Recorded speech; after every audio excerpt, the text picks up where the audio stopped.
Are you flipping the rage bait on me? What is that existence? Responding to chuds. I love doing it. Let's go with the dog against the dogs. Alabama. When I had a choice to pick a co-host. I know. Oh, you're betting on the game. Why would you be doing that? Because it's fun.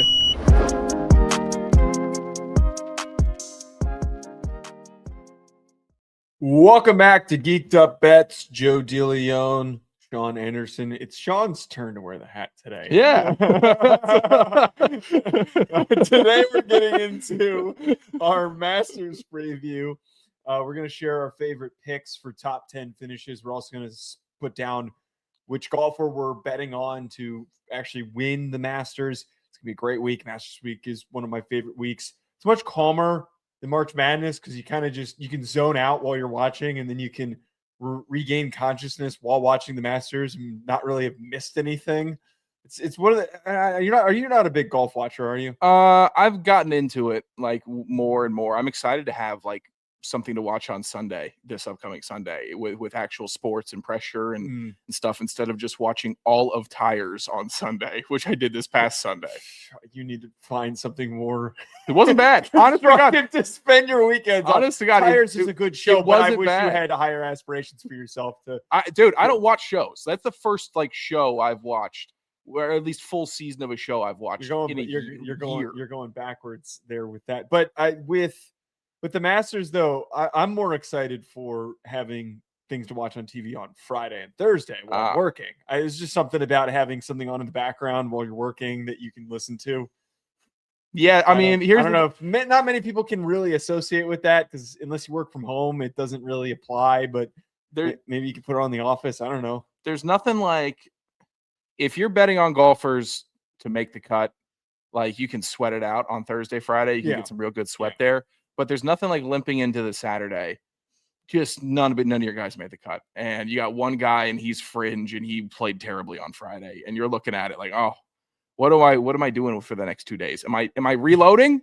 Am I reloading for another 2 days of golf that I'm already like stressed out? It also kind of defeats the purpose where you're after the cut. I'll never put down a bet after the cut because it's not as fun. Right. You're just sitting there going like, oh, great, this just feels performative.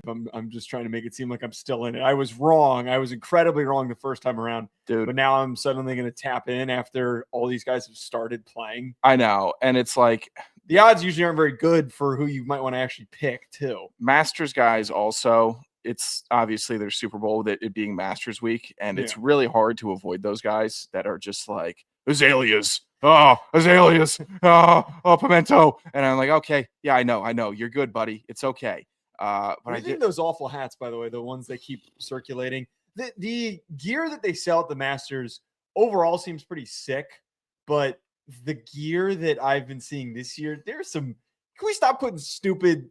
Dude, there's a stuff market on hats. for it. Can we come up with better, more? I almost said stupid slogans on hats. When I look at your hat. Here's the thing. Golf guys, for such a sport that is like, you know, it's elegant, the storytelling, the way that the broadcast is conducted, the high society aspect of it.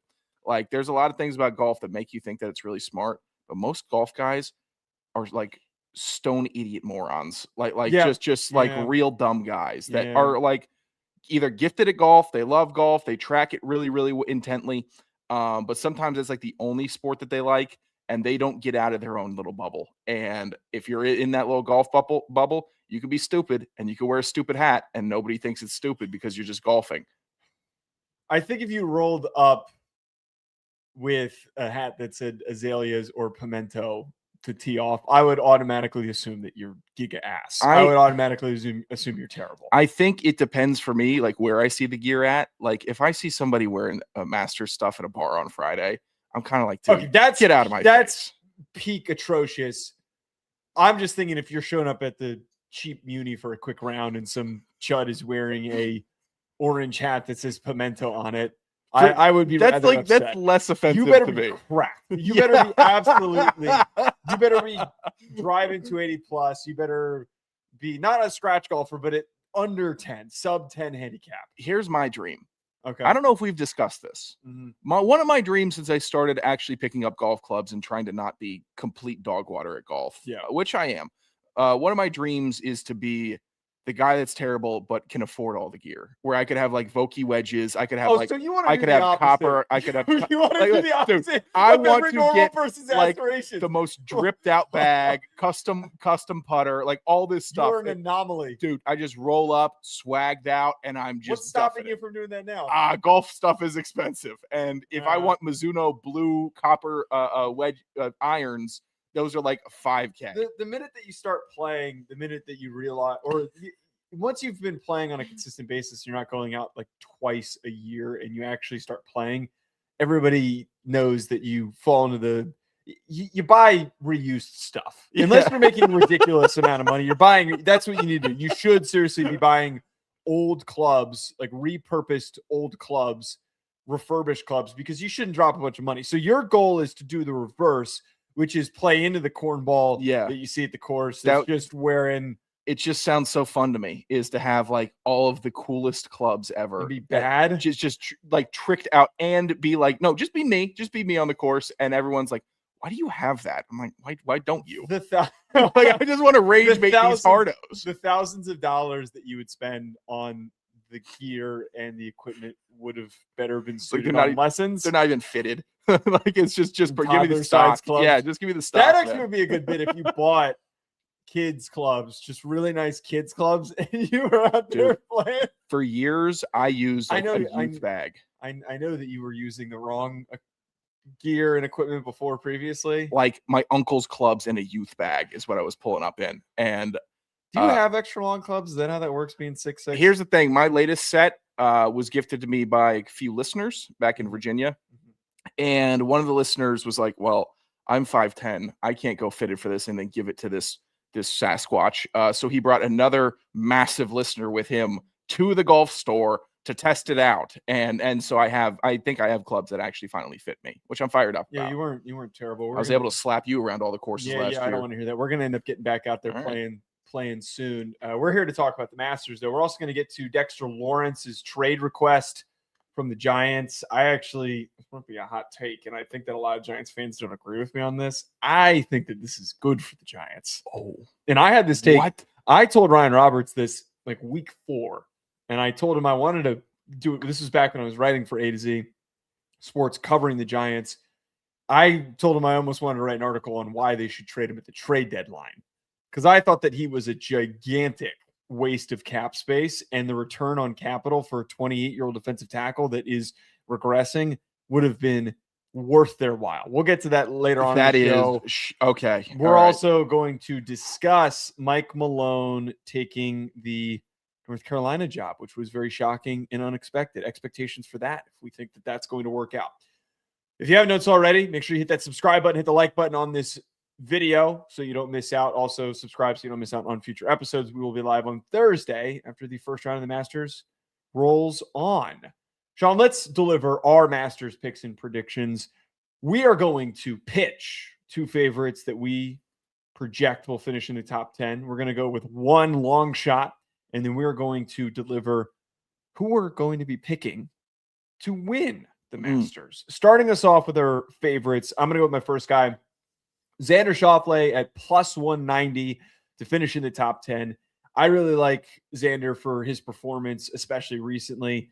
He has 5 top 10 finishes in his last 7 appearances at the Masters. He's also one of the best at hitting top 10s. He's got one of the best rates in the majors. I don't necessarily think that Xander is going to win the event. I feel like he's always one of those guys that's hovering around at the top. Yeah. His odds are not super long, so this is one of the safer bets. It's not like I'm picking Scottie or anything.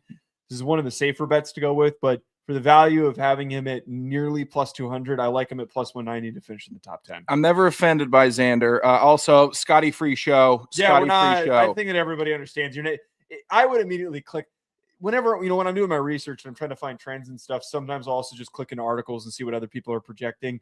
One of the golfers that I'm going to get to later was brought up on a couple of articles and also a podcast I was listening to earlier. If I listen to a show and the first thing that they said was, well, I'm going to take Scottie top 10, I would have immediately checked that. I would have immediately like, nope, this is a completely asinine. I am not a particularly deep golf expert, but I have enough I have enough respect for myself to understand that you'd be a complete and utter hack to suggest that. So yeah, no Scottie. Yeah, no Scottie. It's like, honestly, if you want to take it to your personal, fine. One of the probably the best golfer in the world, so be it. But that's I mean, if you if you feel implored to do so, go for it. I'm not saying don't bet on Yeah. Scottie. I think that you should. He's been playing really poorly recently, but there's a lot on the line for him this year to enter into that rare category of winning the Masters for the third time before the age of 30. But yeah, we're not going to suggest that on this show. Do you know if Xander Schauffele is going to be wearing those awful all black janitor shoes on the course?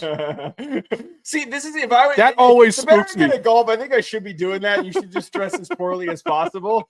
I respect it. You got Jason Day wearing a bird shirt. I like. Here's the Malbon. People are very conflicted about Malbon and their gear over the years. I like the bird shirt. I like the flair. I knew you'd like the bird shirt. Well, God, can we get Can some you name type the birds on the bird shirt? No. Wait on Thursday. What day is he wearing the bird shirt? Is that on Thursday? I don't know. Could you do a little don't look at the shirt, but could you do some bird watching research and then on the Thursday show see if you can guess the birds? Yeah, I can do that. We got to remember that. People have already gone through it and named every single one. I guess they're birds of Georgia. But yeah, I'll see if I can't name those birds. I guess my first, unless you have anything else on. No, Xander's lining up. He's got a lot of consistency at Augusta, so I think that it makes perfect sense. My first top 10 pick, trendy alert.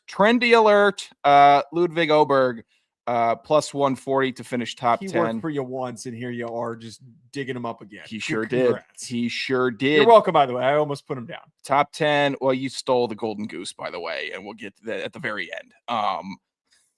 Which is frustrating because it's a great pick. But Ludwig Oberg, very trendy, beautiful swing. Everyone glazes him.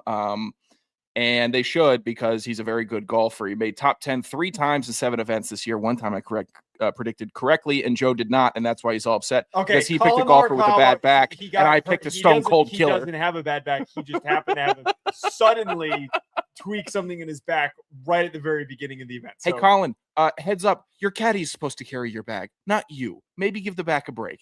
Okay. That's what happened. Yeah, it's Oberg. I know that he's been a little choky on the 4th day of some tournaments, but I still think for a top 10 finish, he can get it done. Finished 2nd 2 years ago at the Masters and 7th last year.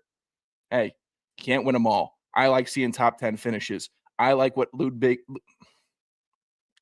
this golfer, this Swedish golfer, has been able to do. I lost confidence on it. I did it. I got his name right 2 times. That's as many as we're going to get. So yeah, plus 140 on Oberg. Look, he's been a very hot golfer since he burst onto the scene. So naturally, if we're allowing to pick guys that are in the favorites category for a top 10 finish, it's a safe bet. It's a secure one. Again, I'm probably going to put a bet down on him, but I wasn't going to deprive you of that because I know that you love him so much. Okay. Next guy, I'm going with Hideki Matsuyama at plus 290, a little bit further down on the odds.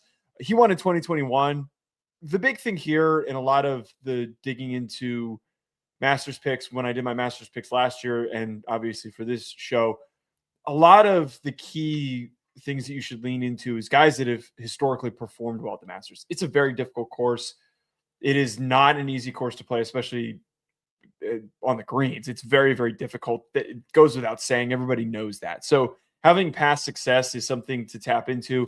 He's made 11 straight cuts at Augusta. So even when he hasn't been in the top 10, he's at least been in the field. So there should be an opportunity for maybe he's a little bit outside of the top 10 for him to do some work on Saturday and Sunday to get within striking range. He also has multiple top 10s entering this week so far on 2026. I like it. The Matsuyama bow finish ESPN promo was one of my favorite golf promos ever. I thought it was just respectfully done. He is a killer. He is a surgeon. I liked it. I definitely gave it a scan. But you had him. You took him, so I had to go with another. Was that guy. who you were upset that I stole? No. Your outright winner is who I'm upset that you stole because that guy's actually going to win. Everybody's been saying that, which kind of makes me a little bit concerned. All the experts have been picking him, and it's pissing me off because if everybody keeps picking him, then it's just not going to come to fruition. But go ahead. I don't have the winner. You have the winner.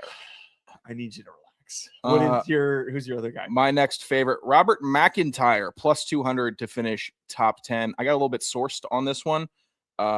multiple sources Who actually. did you go to for I this? got good. I actually, my golf sourcing way more respectable than any of my football sourcing or baseball sourcing. Like Mhm. I'm sitting here because again, these guys are dialed.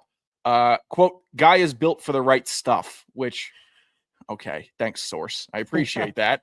I don't know exactly what that means, but I think it means that he has the mental fortitude to not completely crack when the chips are on the line, on the table. He finished fourth in the Players this year, finished second in the Valero. In the last 4 years, there's been a trend of Masters champions having wins already in the season, being a huge reason for them winning the Masters, additionally playing hot ahead of it. I think this guy's been playing hot. The Masters favors players playing well into the tournament. So I think McIntyre could finish top 10. I'm not picking him as my winner, but I'm liking how he's been playing. Solid deep pull there. My going for the long shots now here. We each get one to finish in the top 10. I'm going with Akshay Bhatia. He's been a really popular pick that a lot of people have been buzzing about. I've been listening to quite a bit of golf shows, and past couple months, Bhatia has been referenced as a guy to watch that could be the sneaky player. Now, the thing is, historically, if you're not considered a favorite, the favorites typically are the ones who win or finish towards the top, but maybe Akshay could finish in the top 10. He hasn't finished outside of the top 20 since he missed consecutive cuts to start 2026. His last two Masters, he had solid performances of T35 and T42, but just overall, there's been a lot of positive momentum for Akshay. I've been hearing the Akshay buzz like crazy. And Akshay scares me because Akshay looks like he weighs 120 pounds. He's a tall dude, man. He's a tall, big dude. I mean, slender. His arm to golf club, like he's one of those guys you watch him. You're right. He looks lean, but then you watch him swing, and it's just one of those smooth ass swings that just completely pipes it. They talk about, make the club an extension of your body, like, making it an extension. It looks like the width of the circumference of his wrist and the circumference of the handle of his golf clubs are the exact same. So I think that he could be seeing that very well. My long shot, Chris Gotterup, plus 340. What? Won the Sony Open and Waste Management Open this year, has the most wins, finished top 6 in the Houston Open. That was the last tournament he participated in. 3 other top 20 finishes this year. No, I'm not doing the giddy up. Nope. I almost did. Got her up. I almost did the Kramer got her up, and I still did it. Still bad. I like got her up. I get, he's been playing hot again. Masters favors players playing well going into the tournament. Long shot is a long shot, plus 340 odds. Obviously, it's not the best, but like this is a guy that I can actually like. If I see him start cresting that scoreboard in the top 5, I'm like, hey, let's watch out here. Maybe he could start lighting it up. So I'm pretty actually optimistic about my long shot here. I think he should be. He's another guy that I feel like I keep hearing over and over again. Just be plus the fact that he's been so hot and he's had such a fantastic beginning to the 2026 season. He's just been playing lights out. At Waste Management was where it started. For him to have multiple victories, I think is all the firepower that you need to justify going with him as a top 10 finisher. All right, winners. I'm going with Bryson, plus 1,000. He's the second best odds. I know that this is not exactly a risky pick. I'm going pretty chalky here. Bryson DeChambeau. It's like picking Michigan last night. It's not like I'm going with anything exactly spectacular here picking him, but there is a lot that I think suggests why this is finally the year that he's going to be able to win it. Last 2 times he was tied 5th, tied 6th. Last year, it really looked like he was going to be able to beat Rory. It really looked like he had it in him to actually beat Rory, and fell apart a little bit down the end. Rory ends up getting the green jacket and ends up being a memorable moment. I think that Bryson's going to get his memorable moment. He's been really hot also at the Live. He's coming off back-to-back wins during the Live Tour. This is all painting for Bryson to win the Masters. The problem is, as I said, how much I like this. There's so many people that keep talking about Bryson. All I see is Bryson. And it is really freaking me out. Well, it's because he's winning and because he's playing well. Okay. And it's the right pick. And if you didn't take Bryson, I would have taken Bryson. And it's the right pick to make. It really is. Like, all of the metrics line up for Bryson. Now, is Bryson a head case? Yeah. Am I going, if Bryson has a lead going into Sunday, am I comfortable? No, I'm not. Like I'm waiting for like hole 14 to make sure that the boat isn't fully tipped over and capsized before I'm like, oh man, maybe Bryson's actually going to do it. Maybe he's going to do it. But then, he's not prone to a blow up, but metrics tell you that this is the guy. If it's not Scottie, it's Bryson. That's how it reads to me. All right, who's your guy? Yeah, my lame ass pick, Tommy Fleetwood, plus 2,200, 4 top 10 finishes this year, whatever. 2024. You're no selling your own pick? Dude, I like the Bryson pick way more. But Fleetwood's my pick. Tied for third in the Masters in 2024. And when I was looking at the wins and I was looking at the odds, obviously Scottie won, Bryson 2. Rahm, I've heard nothing good about Rahm this season. I've heard more about the negative of Rahm and how he's been underperforming in live. Rory in 4th here. Didn't like Rory. Don't like betting on a back-to-back. That's just weird energy for the Masters. Schauffele, again, janitor shoes. Oberg, do it before janitor I bet on. Is enough to keep you away. It is. Matt Fitzpatrick, not enough knowledge. Cameron Young, not enough knowledge. Tommy Fleetwood, at least has been winning and has been performing very well. So that's how I got to Tommy Fleetwood for my winners. It was a lot of a process of elimination to get to him. Everybody comment below who you are excited to see at the Masters and who you think is going to win it. Let us know below. Hit the subscribe button, by the way, if anyone has not done so already. You're new to the channel, and hit the like button as well. Let's bump on over, talking some NFL, Sean. Dexter Lawrence requested a trade from the New York Giants, and it was quite shocking when this news came out because he was expected to be a key piece for the Giants this upcoming year. John Harbaugh had high hopes. Nard Wilson had high hopes for what he could mean for the Giants' success next season, but he wants out. Before we deliver best landing spots, I alluded to this at the beginning of the show. I want to just talk about this. Dexter Lawrence has been a fantastic player for the Giants, and he's been very meaningful for the Giants' defensive success when they've been at their best. He has outperformed any expectation being a late first-round defensive tackle. He has been a consistent Pro Bowler, at least in the discussion. He had a season where he had 9 sacks. He gets after the quarterback, which is hard to come by with a nose tackle. The way that he was performing last year, dealing with the elbow injury, he's been having nagging issues with his health. His impact was not as significant.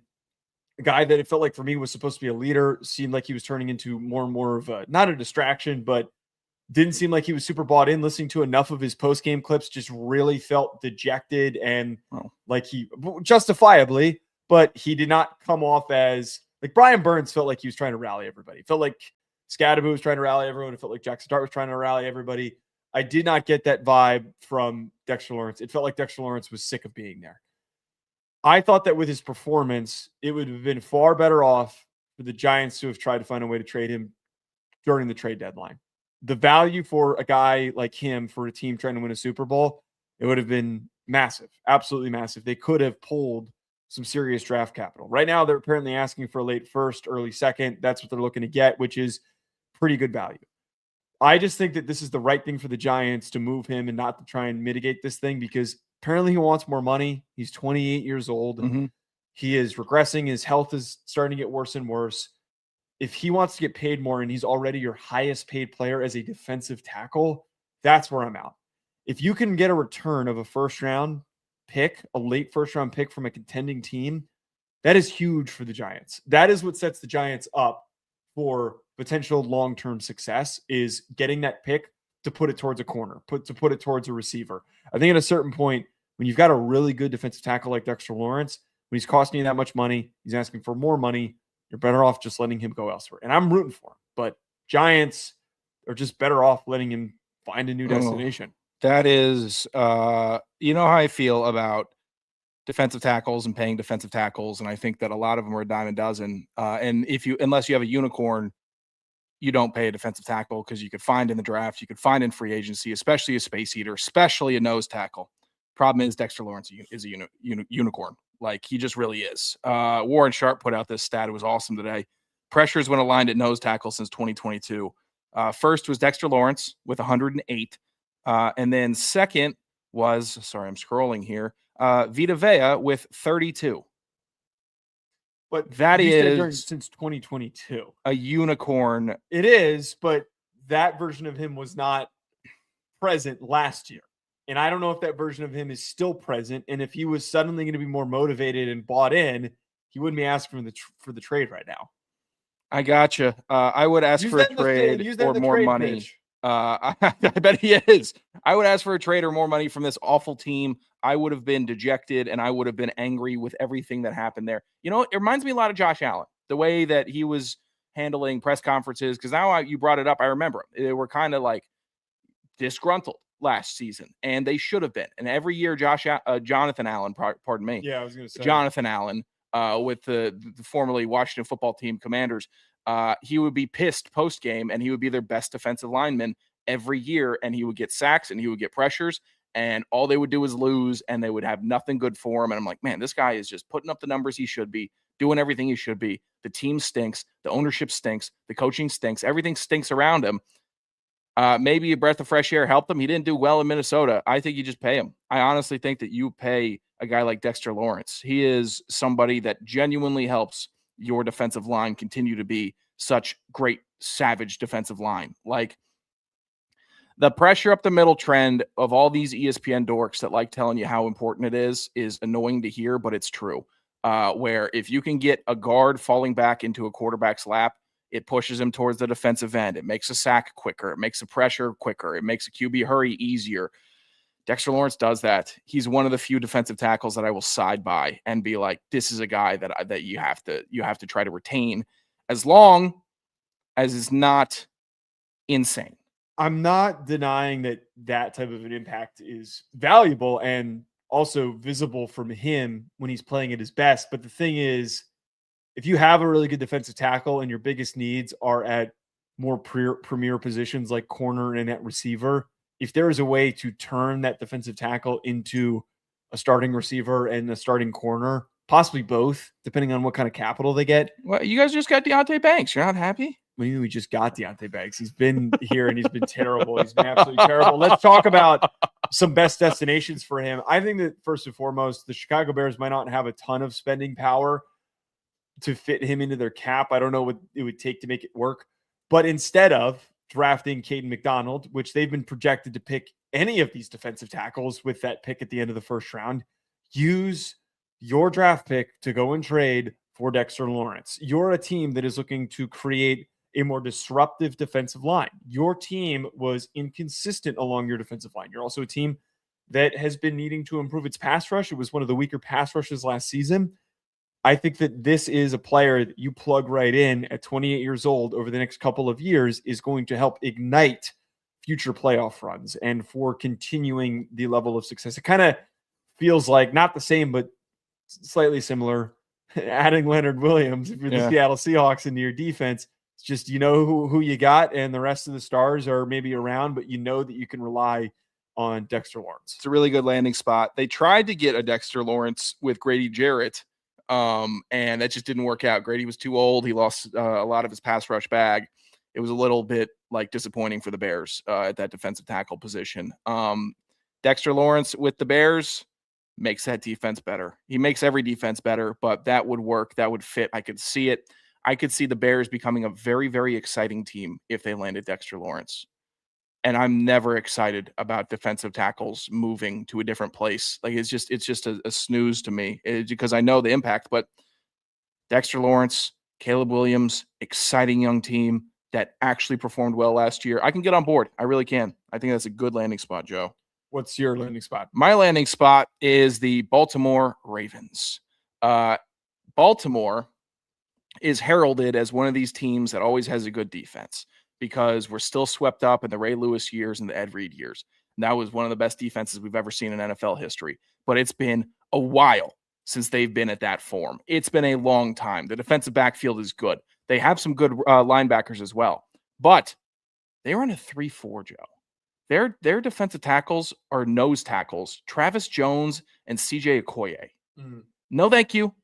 You put Dexter Lawrence right there in the middle, and you're looking at a real deal Baltimore Ravens throwback nose tackle. thinking of a Tony Siragusa, thinking about a Haloti Nada, thinking about, let me be the next one to take this torch and jam up the middle in the AFC North where everyone wants to run it down everyone's throats in December. You can't do that if Dexter's plugging up 3 gaps at once in the middle. I love this. I actually think the Ravens, their sack numbers last year were atrocious, like bottom 10 in the league stuff. Gross defense. Put Dexter Lawrence on the Ravens. Okay, so a couple things here. In a vacuum, this is a tremendous landing spot for him because they need a big, massive body like Dexter Lawrence, who, when Nnamdi Madubuike comes back and he's fully healthy, it frees him up. It frees up Trey Hendrickson, who they brought in. This helps them ultimately get back to that level of defensive dominance.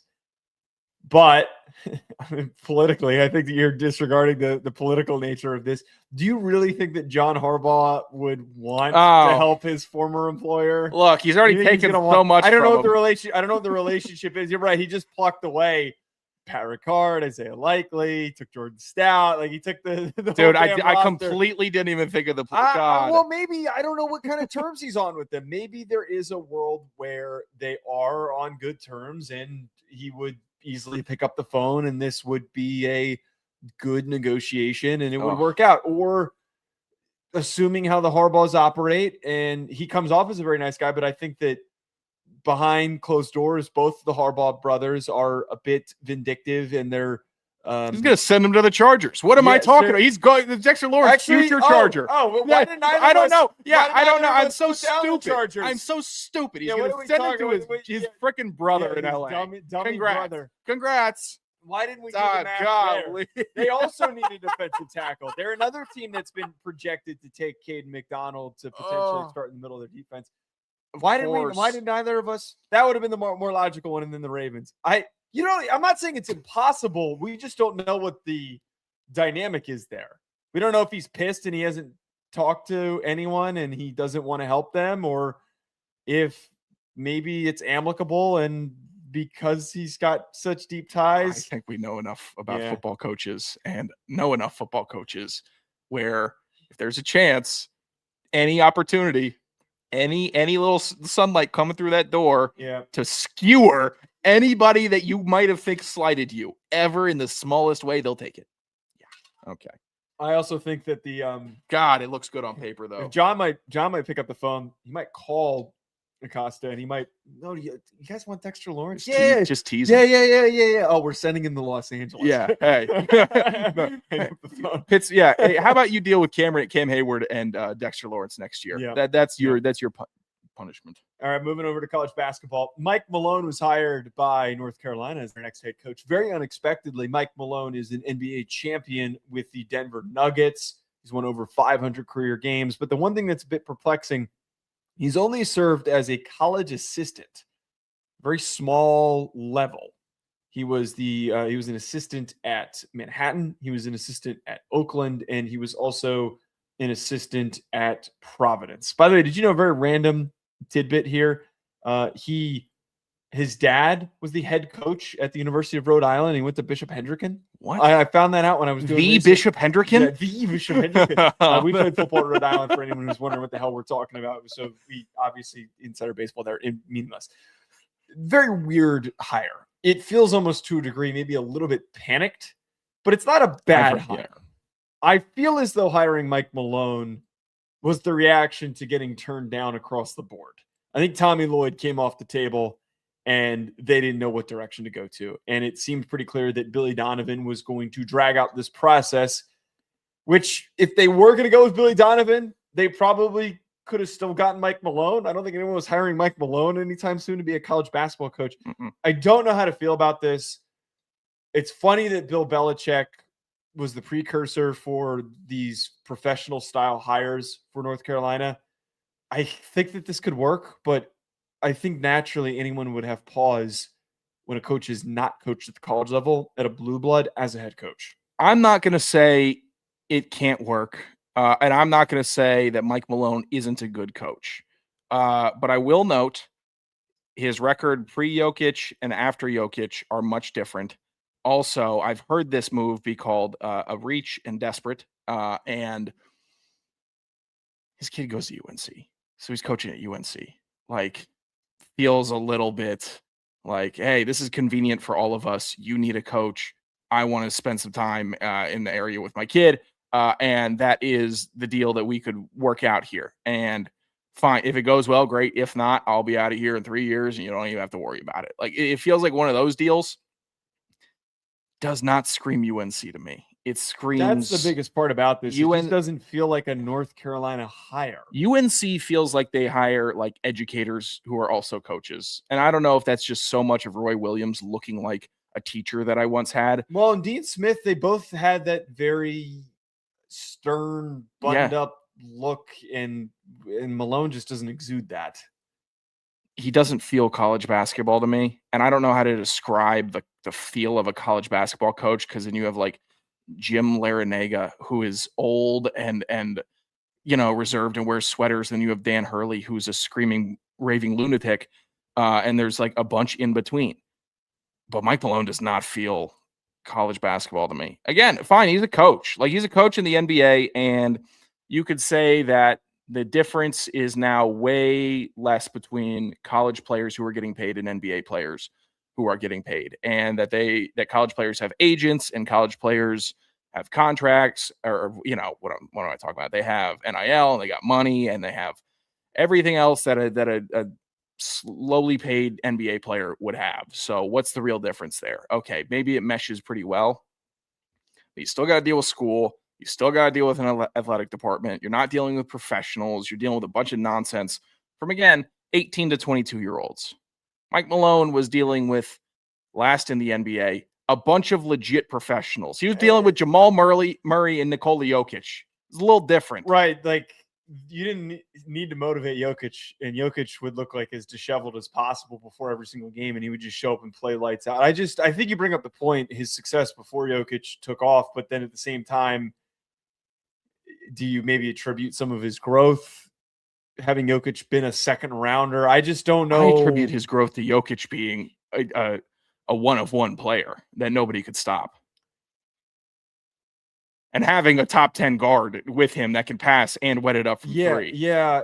Who else was on that? Aaron Gordon, perfect role player. Like they had a perfectly constructed team. The one thing, Mike Malone was just sitting there, hey, get the ball to him.